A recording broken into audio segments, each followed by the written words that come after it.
Hey guys, how's it going? Eli here, back with another video where today we're going to be taking a look at the Diamond and Pearl as well as the Black and White era for both Pokemon cards, sealed product, and to see if they're kind of a good long-term investment in just the overall kind of market in the past couple of years and whether now is the time to buy. Without further ado, let's just jump right into it. As always, got to let everyone know, weekly giveaways. All you have to do to enter is be subscribed, leave a like, and comment down below on any of the 3 videos we post each and every week. We're going to have 3 winners, and you're also going to have 3 opportunities to enter by commenting and liking on any of the 3 videos on Monday, Wednesday, Fridays. Each winner will get 6 Fusion Strike Pokemon booster packs, and as we continuously get more subs, we will give away more and more to each person. Once our next goal is 1,000 subs, we hit that goal, then we'll give more packs. But now, without any more hesitation, let's just jump right into it. So this is going to be one of my favorite sets to actually talk about, and I shouldn't say sets, I should say eras, mainly because Black and White and the Lv.x era were kind of the eras that I really grew up in, although I did start with my first game being Pokemon Sapphire and kind of in that EX era. I didn't really start to indulge in the card game in and of itself until, Diamond and Pearl base. So it's one of these ones that it holds to my heart very near and dear. Now with that being said, that doesn't of course mean it's the best set, it's the worst set. It's just one of those eras, that I really enjoy. And we're going to be taking a look at some very interesting things in regards to the sealed product. As well as the overall individual cards. So first thing I want to go off of by saying, for those people who don't know, Lv.x era came out in around 2017. And then you saw the Black and White era kind of end in the early 2010s. So that's kind of your overall range. Obviously, we're talking about 2 eras and not just one, so it's a little bit bigger of a range. The era for Diamond and Pearl kind of focused a lot on these Lv.x cards. They were kind of like the essence of a, how do I want to say it? It's almost like a Mega Pokemon before Mega Pokemons were kind of a thing. Like you had your regular Pokemon Torterra, and then you would level it up to a Lv.x version of it, or like an EX. I guess you can compare it more to an EX. So it was kind of their own variation. One thing that was very interesting about that is, as far as it goes, Lv.x Pokemon, for the longest time, people didn't really like them. They thought they were kind of garbage. People didn't really like the, Diamond and Pearl era when it came to cards in general. So as far as it goes, the overall era in of itself tends to have a very low population report when it comes to individual cards. And we can take a look at that. Supreme Victors is going to be one of those sets that we're going to take a look at. This is kind of in the Pokemon Platinum era. For the overall Lv.x era, first thing we're going to kind of take a look at is we're just going to look at the regular Holos and non-Holos. A lot of these cards, as you guys can see, if we take them off side in the PSA 10s, a lot of them have 0s, 5s, 15, 0, 1, 1, 1, 2, 20. I mean, I can keep going 0, 0, 0, 0, 0. See all these zeros for PSA 10s on a lot of cards.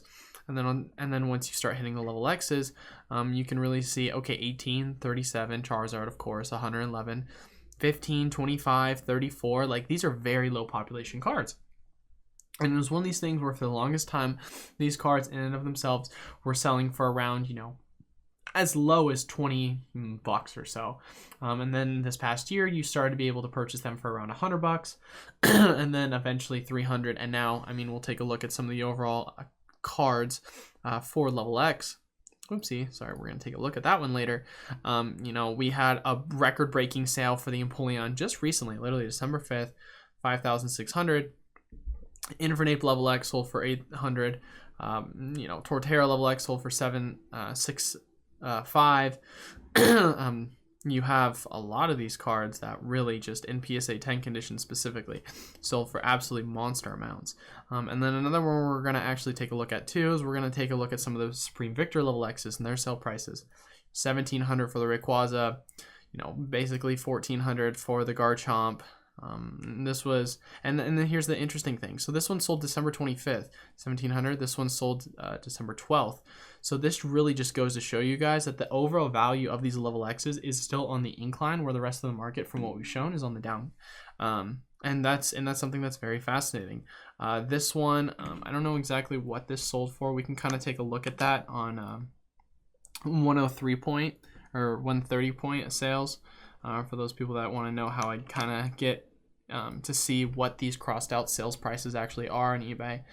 But I know that there's one currently being listed for 4,500. So here we go. 3,500 is how much it sold for. So that's kind of like the accurate price for the, Supreme Victor's Charizard.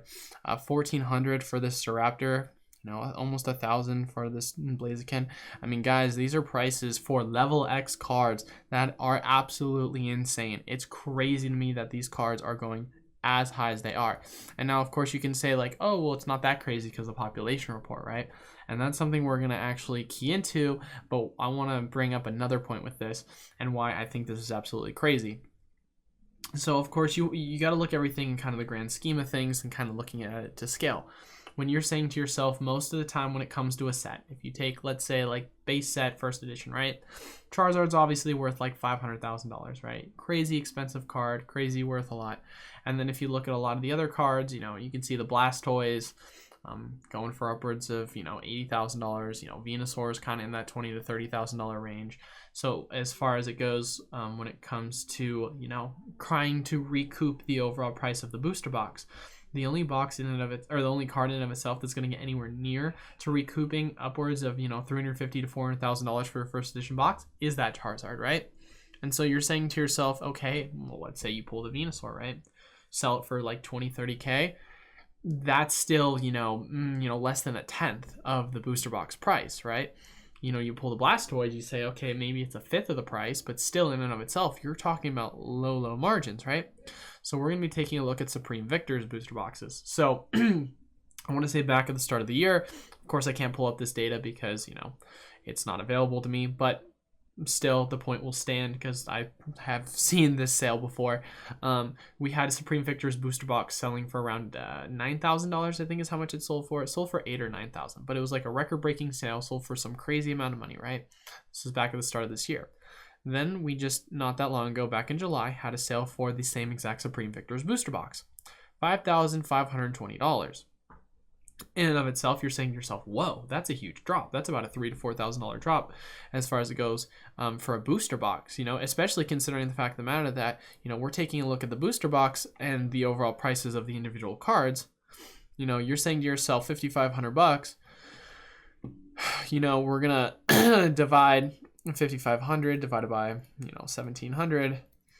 The box, definitely not 17,000 in and of itself is costing around 3 times the overall value of, say, like one of these Rayquazas, or a Rayquaza in and of itself is selling for about a third of the box.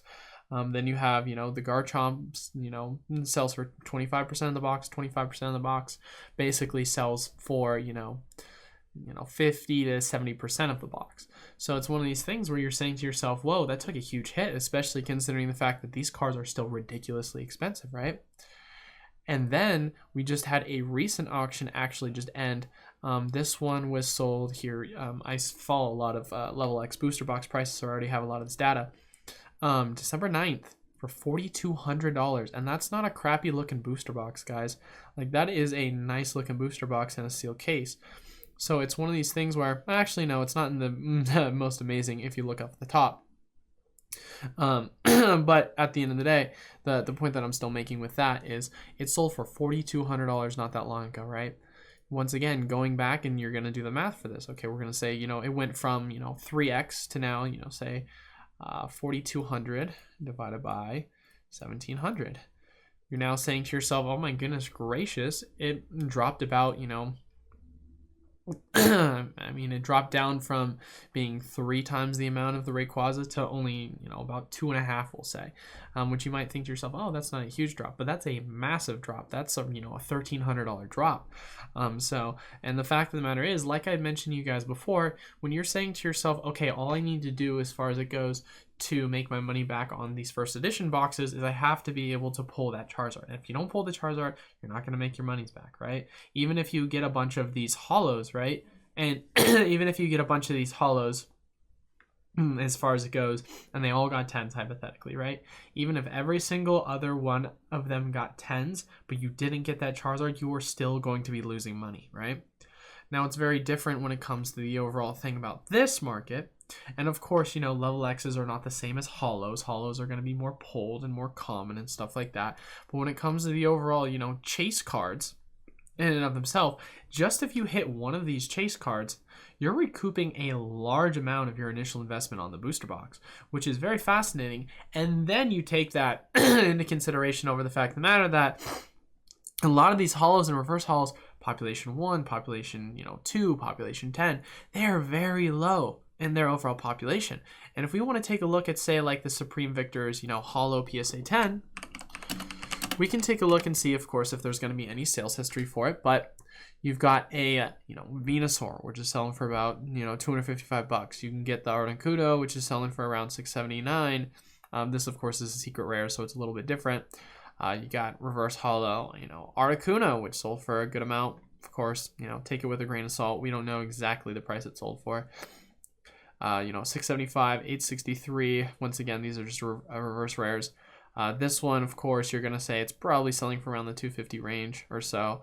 Very low population again, 300, 300, 400. So based off of just kind of what we're seeing, the overall holos are selling for around $300 to $400. And if you say to yourself, okay, we're guaranteed about, 11 to 12 holos in a set. We're just going to say on the high end, 12 holos, let's say that they all get 10s. This is hypothetical. Of course, there's no guarantee they're going to get 10s, right? You get this, and then you pull one of the overall, and you pull one of the level X's, you're in the green. And the funny thing is, too, guys, like, that's just not just the holos. This is a reverse holo that got a 10. So you can pull these reverse holo rares, and you can get upwards of $300. Now, of course, you can also pull reverse holos and sell them for, like $50, like this kind of Spinda. And that's something that is a possibility to happen. But at the end of the day, the point that I'm kind of making with this, and of course, once again, this is all very speculative. There's no guarantee that you're going to get a 10. You could get a 9. But even if you're saying to yourself you're pulling 9s on these cards, you can still sell them for around $100. And you're going to be getting 36 reverse holos. You're going to be getting anywhere between, like I said, 10 to 12 holos, sometimes less, sometimes more. And then you're also guaranteed just about to get one level X out of each box. And each one of these level X's has a very high floor when it comes to their overall prices. And then if you're lucky enough to get one of the secret birds, then you can also add another $600 to $800 to that. But I guess my point in saying that is, for a set like that and the booster box prices to absolutely be plummeting like they are, and the level X prices to absolutely be as high as they are, it really, in my personal opinion, goes to show you that either one of two things is happening. Either one, the booster box prices are being drastically undervalued, or two, with the overall recent Diamond and Pearl game, a lot of people are going back and taking up these cards and saying, hey, these cards were very much undervalued. Let's just drive up the price. And once again, like, obviously they're very low population, of course, but guess what? Sealed product is even more scarce because it's sealed products, and as it gets open, there's more population that goes in for the level X's, And we can go back and take a look and see what I was showing you guys with, some of the recent booster box prices, and I can tell you some of these sales. So this literal, here, look at this. This was on auction around it was the 9th, right? This sold for $42.50. The guy didn't want to sell it for that price, relisted it, and it went for almost $1,000 less, literally a week later. If that doesn't show you guys the overall demand for these booster boxes going drastically down, and this box at one point sold for like $6,000 to $7,000. This booster box, I think, sold for around $5,000 at one point, $5,000. This one sold for $8,000. Like, guys, these booster boxes sold for ridiculously high prices at one point. And then you're starting to see them absolutely plummet. And I wouldn't be surprised if they keep going down if they do follow this pattern like the rest of the market. So in my personal opinion, as this continues to go down, and I think if there are, great opportunities in the future, if they are, those kind of sealed product, that will, of course, be as scarce as they are and can see those record prices again. Now, with that being said, do I think the level X's are a good value right now? I think not. I think they're so hyper overvalued, mainly because of the hype. I wouldn't be surprised if a lot of these prices really lost like 50+% of their value pretty soon, because they have not seen any sort of retrace. I think they're going to see a retrace after the kind of, hype really starts to die down with the Sinnoh era, because they are absolutely ridiculously overvalued. Especially when you see how true, these booster box prices are really going for. Very exciting for someone like myself who does like to collect these sealed booster boxes, because you can really start to see, like, when comparing the overall, population of this set era as in and of itself, how that's kind of, you know, exciting when it comes to seeing so much opportunities. And like I said, obviously these boxes are very expensive for, you know, everyday person, so obviously not everyone's going to be able to get their hands on them, but at the end of the day, for those people that are, you're really going to see some great opportunities come in with a lot of these booster box prices going down so fast. And like I said before, going back to it, when taking a look at the holos, there's such a rare amount of holos, such a rare amount of these reverse holos that are in PSA 10 condition. And of course, you know, no one's ever guaranteed to get a 10. Of course, you're not guaranteed to get a 9. But when you kind of like just end up doing the math, when it comes to the value of a lot of these current cards compared to the box, like I said, if you were to hypothetically even open the box, I think when it comes to a lot of these vintage era boxes, you're going to have a higher chance that you're making your money back off of these kind of cards. And of course, you know, this is all speculative. I myself haven't opened one, but I will tell you in the near future, we're going to do an actual break where I'm going to open those up, and we're going to kind of go through it, and we're going to kind of take a look and see a lot of the prices when it comes to the cards and really do that experiment. But that's something way down the line in the future. But yeah, something very interesting. Of course, like I said, not financial advice, not a financial advisor, but this is all very interesting to kind of take a look at when it comes to this era. Now, the next era we're going to talk about, and this is going to be really interesting as well when comparing into the overall Lv.x era. First thing we're going to do is we're going to take a look at the Plasma Blast booster box. So this booster box was selling for around $2,500 to $3,000 sometime at the start of this last year. It absolutely crashed down to around $1,325 at its low. $1,325, $1,400, $1,345. This booster box has absolutely sunk. It's one of those, you know, eras where, of course, Plasma Blast is not the most popular within the era, but it is still a set that has a ton of really cool cards in it. And specifically for those who, and this is where it's kind of a fun correlation, especially those when it comes to taking a look at the Diamond and Pearl era cards. Obviously, you've got the Palkia EX, you've got the Dialga EX, you've got the Dusknoir, you know, secret rare gold shiny. Like, you have some cards in here that are cool. But of course, because it is not, you know, Plasma Storm, which has a Charizard in it, it is not selling for as high. But once again, regardless of the fact of the matter, it is still very much indicative of the market considering how cheap they're going for. And if you want to take a look at some other booster boxes and some of the prices that they were selling for, we're going to take a look at right now. Legendary Treasures at one point was selling for around $4,000, now selling for half that. Black and White Dragon Exalted was also, selling at its highest $4,000. We already took a look at that. $3,000 at its highest, you know, $3,000 at its highest, $2,000 at its highest. A lot of these booster boxes have absolutely plummeted.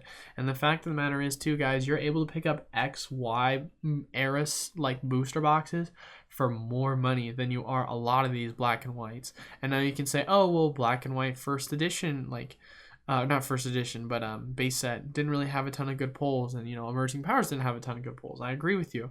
I was never a huge fan of either of those sets.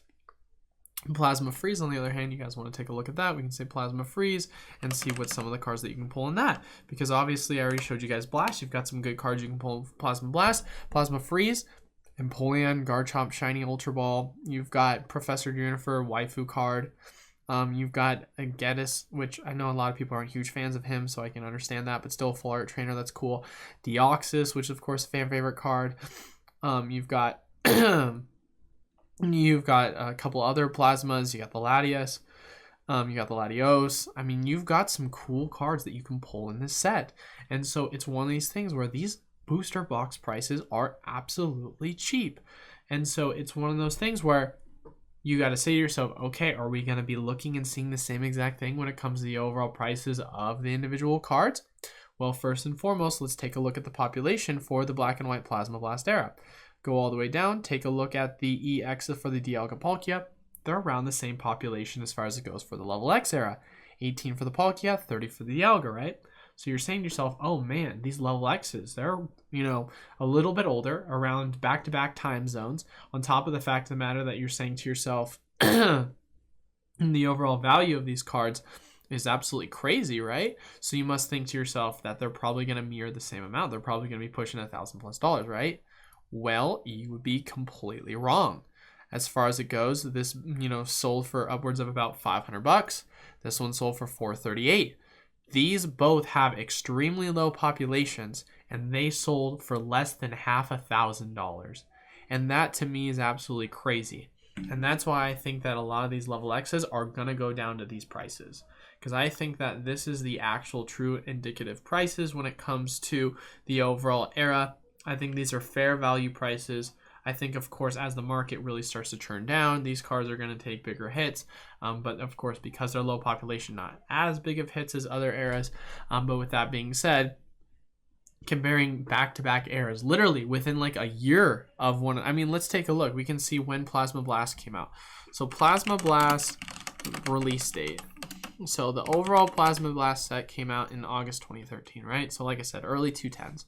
Pokemon Supreme Victors release date.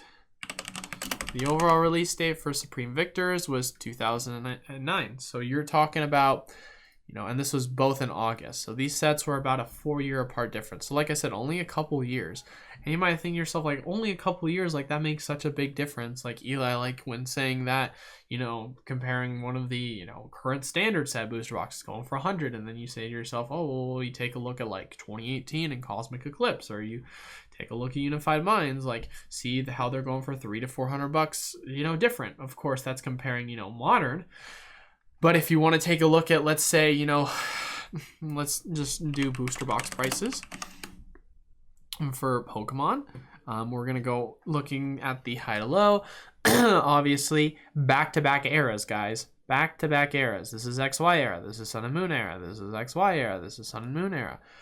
These prices are very much shadowing each other. They're very similar in prices. This is Sun and Moon era. And some of course, the XY era, you can make an argument saying the XY was not a super popular era, right? And you can say that because of that, the only ones that are really worth the most are Phantom Forces and Furious Fists and the Flash Fire.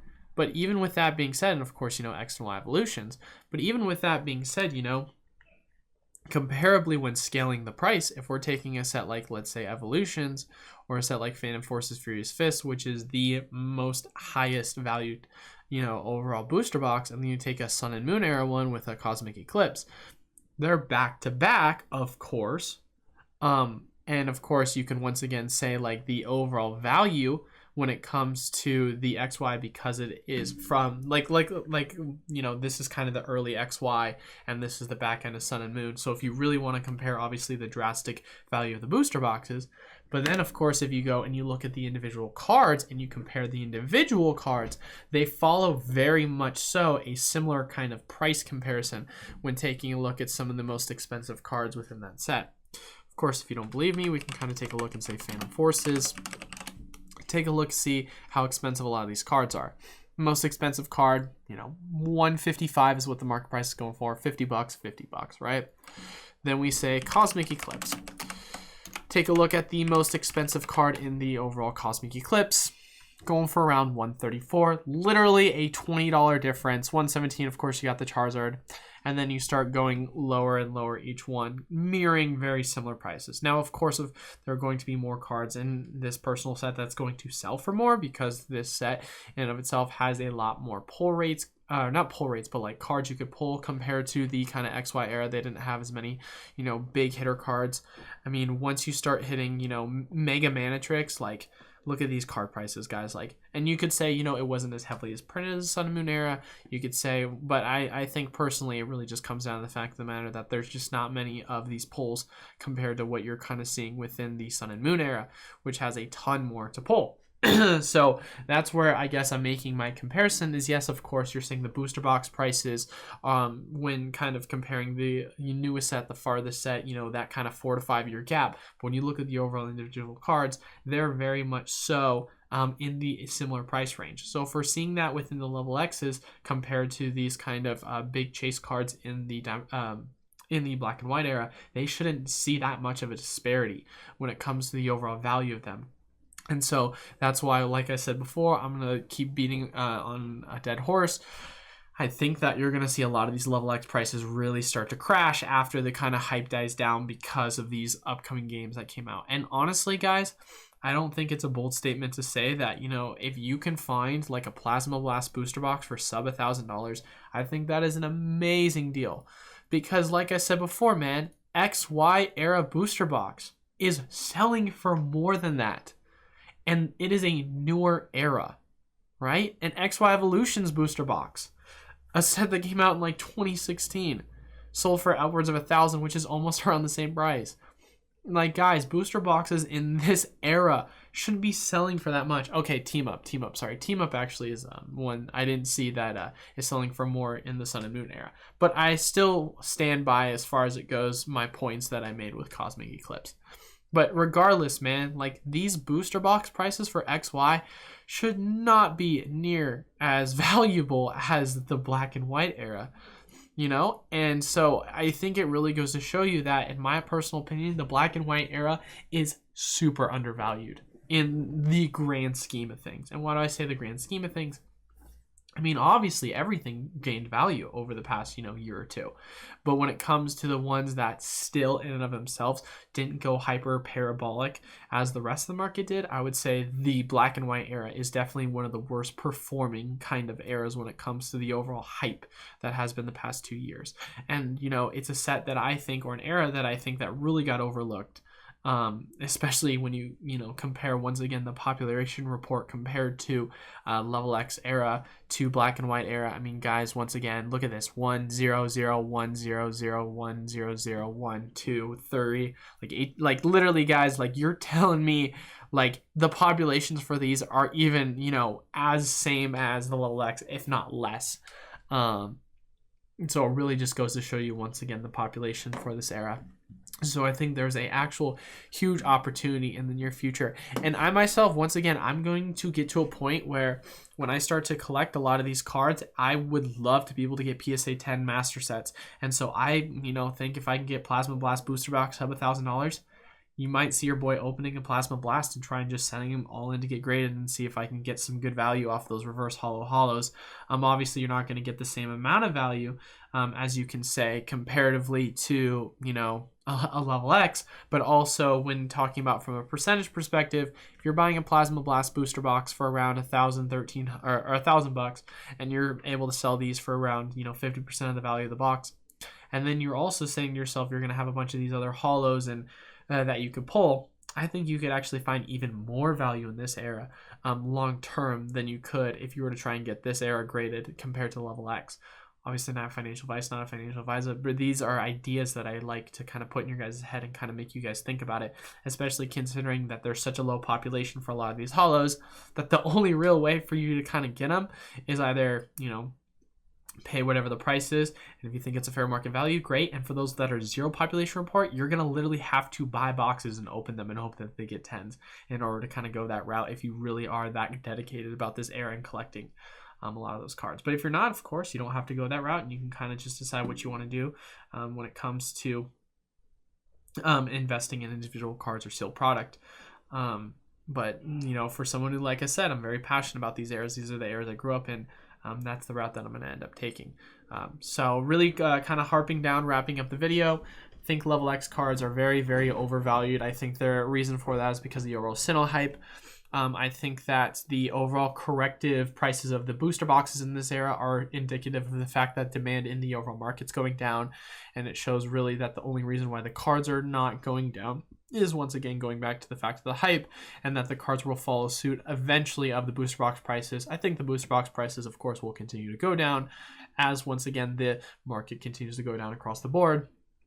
Black and white era single cards are also, in the grand scheme of things, at kind of par value when it comes to the booster boxes. Booster box prices for them have absolutely plummeted. Overall singles have such a low population. I think it's one of these things where you could see real value in investing in not only these booster boxes, but also a lot of these single cards that have 0, 1, 2, 3 population. Actually, how do you invest in something with 0 population? But you get my point. But yeah, those are kind of the main points of the video. Please let me know if this was all informative. Hopefully you guys took some things away from this.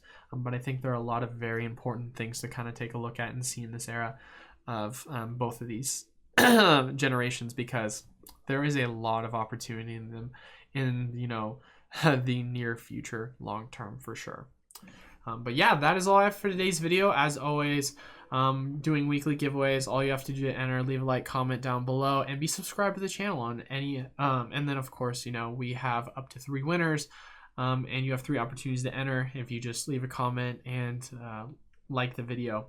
On any one of the 3 videos, Monday, Wednesday, Friday. Of course, you can do that to all 3, allowing you for those 3 entries. Each winner of the 3 winners, like I said before, will walk away with 6 Fusion Strike booster packs. We're going to up that to 8 once we hit 1,000 subs and continuously go more and more. Obviously, the long-term goal, once we hit like 10 to 20,000 subs, we're going to be giving away just literally booster boxes to each individual winner. So that's going to be like kind of the long-term goal, but you know, I'm giving away free stuff at this point for such a small channel. So it's really kind of hoping that long-term we'll be able to see real growth when it comes to the overall channel. But thank you guys all once again so much for watching. Until then, I will see you guys on Monday. Yeah, and everyone have a happy new year. Peace.